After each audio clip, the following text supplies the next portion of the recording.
اے کے رائٹس کے معزز ناظرین، میں ہوں اختر علی اور آپ دیکھ رہے ہیں اے کے رائٹس۔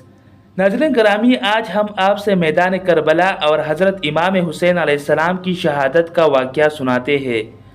لیکن اس سے پہلے تمام ناظرین سے گزارش ہے کہ ویڈیو کو لائک کریں اور ساتھ چینل کو بھی سبسکرائب کریں تاکہ ہم مزید اسلامک اور انفارمیٹیو ویڈیوز آپ تک پہنچا سکیں۔ ناظرین گرامی، حضرت محمد مصطفیٰ صلی اللہ علیہ وسلم کو دارالفنا سے دارالبقا کی طرف رحلت فرمائے ابھی 50 برس ہی گزرے تھے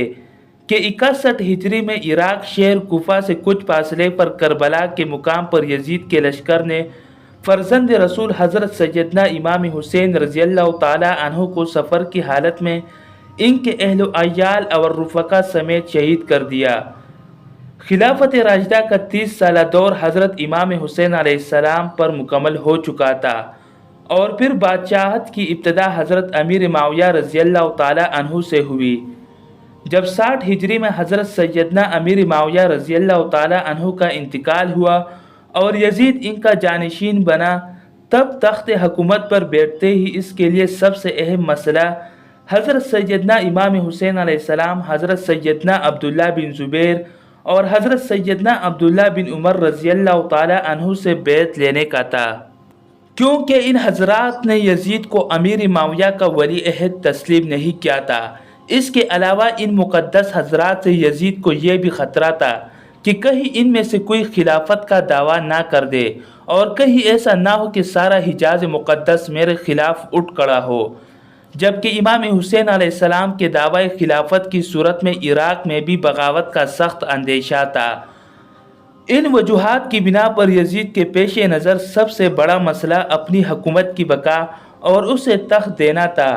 لہٰذا اس نے ان مقدس حضرات سے بیعت لینا ضروری سمجھا۔ چنانچہ اس نے مدینہ منورہ کے گورنر ولید بن عقبہ کو حضرت سیدنا امیر معاویہ رضی اللہ تعالی عنہ کی وفات کی خبر دی،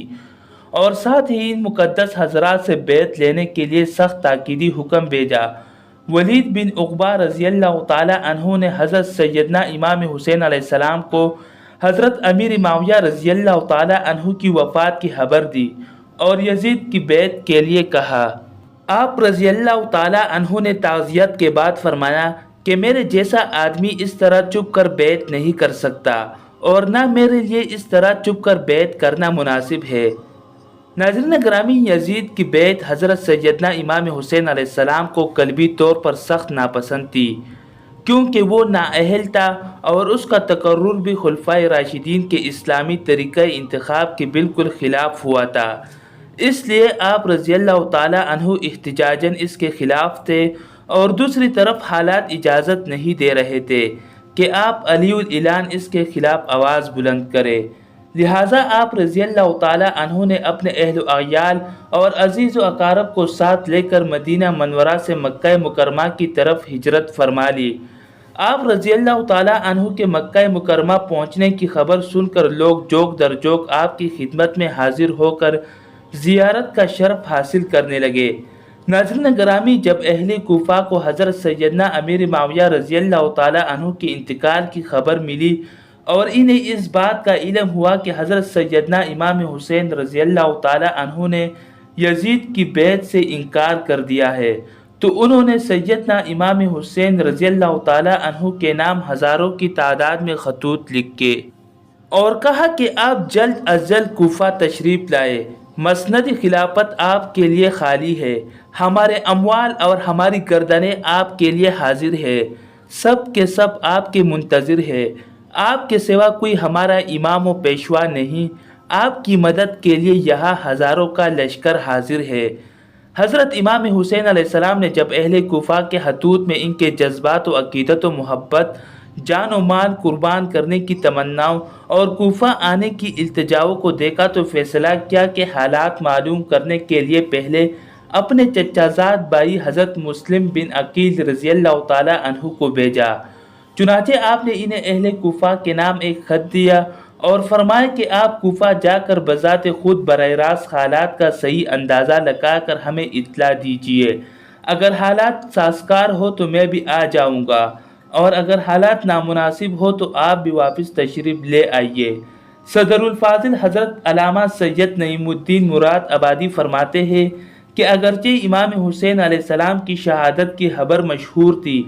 اور کوفیوں کی بے وفائی کا پہلے بھی تجربہ ہو چکا تھا، مگر جب یزید بادشاہ بن گیا تو اس کی حکومت و سلطنت دین اسلام کے لیے خطرہ تھی اور اسی سبب سے اس کی بیعت نامناسب تھی، اور وہ طرح طرح کی تدبیروں سے چاہتا تھا کہ لوگ اس کی بیعت کر لے۔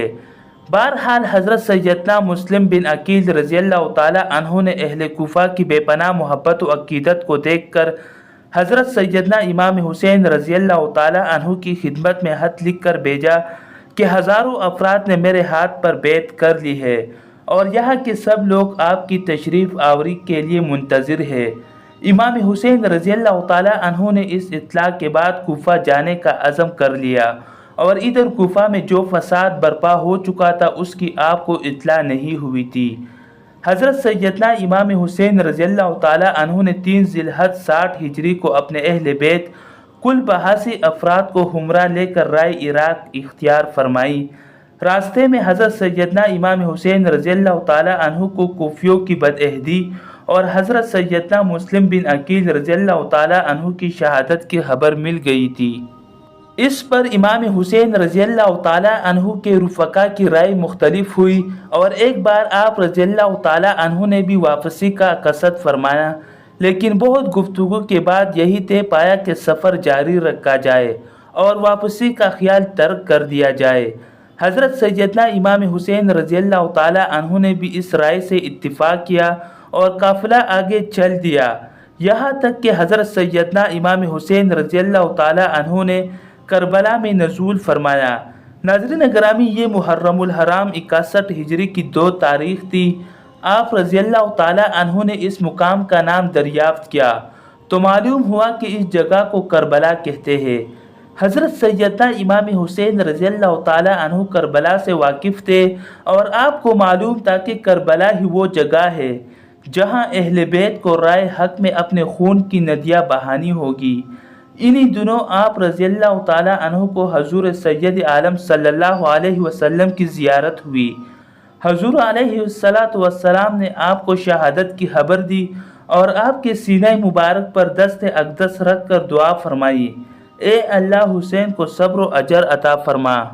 ناظرین گرامی، ابن زیاد نے حضرت سیدنا امام حسین رضی اللہ تعالی عنہ کو ایک خط لکھ کر بھیجا کہ یزید کی بیعت کر لیجئے۔ جب وہ خط آپ رضی اللہ تعالی عنہ کے پاس پہنچا، آپ نے اسے پڑھ کر پھینک دیا اور خط لانے والے قاصد سے فرمایا کہ اس وقت میرے پاس اس کا کوئی جواب نہیں ہے۔ ایلچی نے آ کر ابن زیاد کو بتایا تو ابن زیاد نے جواب سن کر غصے کا اظہار کیا۔ اس نے لوگوں کو جمع کیا، فوجیں تیار کی اور ان کا سپہ سالار عمر بن سعد کو بنایا جو ملک رے کا ولی تھا۔ اولاً اس نے پہلو تہی سے کام لیا۔ اس پر ابن زیاد نے کہا کہ یا تو لڑنے کے لیے تیار ہو جا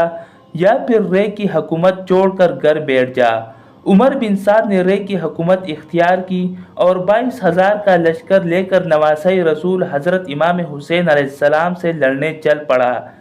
یہاں تک کہ یہ لوگ دریائے فرات کے کنارے پر قابض ہو کر قافلہ سیدنا امام حسین علیہ السلام اور پانی کے درمیان حائل ہو گئے۔ یہاں یہ کارروائی ہوئی کہ سب خیمے ایک دوسرے کے قریب کر دیے گئے۔ خیموں کے پیچھے خندق کھود کر اسے خشک لکڑیوں سے بھر دیا گیا۔ اب امام حسین علیہ السلام کے رفقا ان کاموں سے فارغ ہو کر سیدنا امام حسین علیہ السلام کی خدمت میں حاضر ہوئے۔ سیدنا امام حسین علیہ السلام اپنے اہل و عیال اور ساتھیوں سے فرما رہے ہیں کہ صبح دشمن سے ہمارا مقابلہ ہے۔ میں نے باخوشی تم سب کو اجازت دی، ابھی رات باقی ہے، جہاں جگہ پاؤ چلے جاؤ اور ایک ایک شخص میرے اہل بیت میں سے ایک ایک کو ساتھ لے جاؤ، اللہ عز و جل تم سب کو جزائے خیر دے۔ یہ سن کر امام حسین رضی اللہ تعالی عنہ کے بھائیوں، صاحبزادوں، بھتیجوں اور عبداللہ بن جعفر کے بیٹوں نے عرض کی کہ ایسا ہم کس لیے کریں؟ امام حسین علیہ السلام نے فرمایا، اس لیے کہ آپ رضی اللہ تعالی عنہ کے بعد زندہ رہے۔ انہوں نے فرمایا، اللہ عز و جل ہمیں وہ منوس دن نہ دکھائے کہ آپ نہ ہو اور ہم زندہ رہے۔ ناظرین گرامی، یہاں تک کہ ابن سعد نے اپنے لشکر کے ساتھ امام حسین رضی اللہ تعالی عنہ اور آپ کے رفقا پر حملہ کر دیا۔ آپ علیہ السلام کے رفقا و احباب ایک ایک کر کے شہید ہو گئے اور آخر کار حضرت امام حسین رضی اللہ تعالیٰ عنہ کو بھی بڑی بے دردی کے ساتھ شہید کر دیا گیا۔ یزید وہ بدبخت شخص ہے جس کی پیشانی پر اہل بیت کے بے گناہ قتل کا سیاہ داغ ہے۔ یہی وہ شخص ہے جس پر ہر زمانے میں پوری دنیا اسلام میں ملامت کرتی رہی ہے اور قیامت تک اس کا نام حقارت سے لیا جائے گا۔ ناظرین گرامی، یہ تھی کربلا اور امام حسین علیہ السلام کی شہادت کا واقعہ۔ اسی کے ساتھ ہمیں اجازت دیجیے، ملتے ہیں انشاءاللہ کسی اور نیکسٹ ویڈیو میں۔